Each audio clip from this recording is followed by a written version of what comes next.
Messieurs, si quelqu'un, il y a 4 siècles, à l'époque où la guerre existait de commune à commune, de ville à ville, de province à province, si quelqu'un eût dit à la Lorraine, à la Picardie, à la Normandie, à la Bretagne, à l'Auvergne, à la Provence, au Dauphiné, à la Bourgogne, un jour viendra où vous ne vous ferez plus la guerre, un jour viendra où vous ne lèverez plus d'hommes d'armes les uns contre les autres, un jour viendra où l'on ne dira plus, les Normands ont attaqué les Picards, les Lorrains ont repoussé les Bourguignons.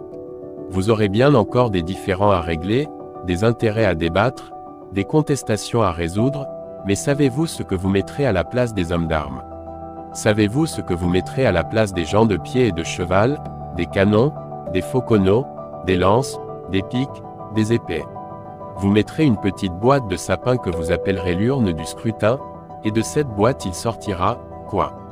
Une assemblée en laquelle vous vous sentirez tous vivre, une assemblée qui sera comme votre âme à tous, un concile souverain et populaire qui décidera, qui jugera, qui résoudra tout en loi, qui fera tomber le glaive de toutes les mains et surgir la justice dans tous les cœurs, qui dira à chacun, là finit ton droit, ici commence ton devoir. Bas les armes, vivez en paix. Ce jour-là, vous ne serez plus des peuplades ennemies, vous serez un peuple, vous ne serez plus la Bourgogne, la Normandie, la Bretagne, la Provence, vous serez la France. Si quelqu'un eût dit cela à cette époque, messieurs, tous les hommes positifs, tous les gens sérieux, tous, les grands politiques d'alors se fussent écriés. Que voilà une étrange folie et une absurde chimère, messieurs, le temps a marché et cette chimère, c'est la réalité. Eh bien, vous dites aujourd'hui, et je suis de ceux qui disent avec vous, tous, nous qui sommes ici, nous disons à la France, à l'Angleterre, à la Prusse, à l'Autriche, à l'Espagne, à l'Italie, à la Russie, nous leur disons, un jour viendra où les armes vous tomberont des mains, à vous aussi. Un jour viendra où vous France, vous Russie, vous Italie, vous Angleterre, vous Allemagne, vous toutes, nations du continent, sans perdre vos qualités distinctes et votre glorieuse individualité,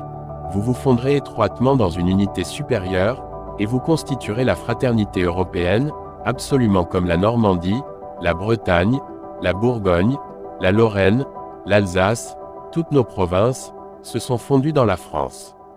Un jour viendra où il n'y aura plus d'autre champ de bataille que les marchés s'ouvrant au commerce et les esprits s'ouvrant aux idées.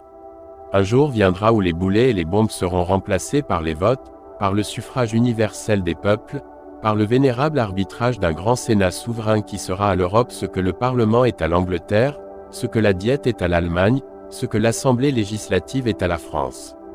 Un jour viendra où l'on montrera un canon dans les musées comme on y montre aujourd'hui un instrument de torture, en s'étonnant que cela ait pu être.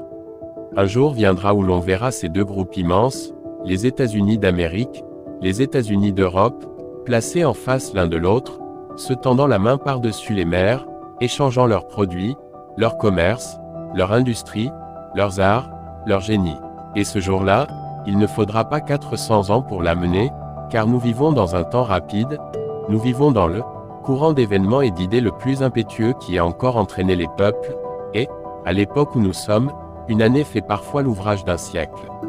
Dans notre vieille Europe, l'Angleterre a fait le premier pas, et par son exemple séculaire, elle a dit au peuple, vous êtes libre. La France a fait le second pas et elle a dit au peuple, vous êtes souverain.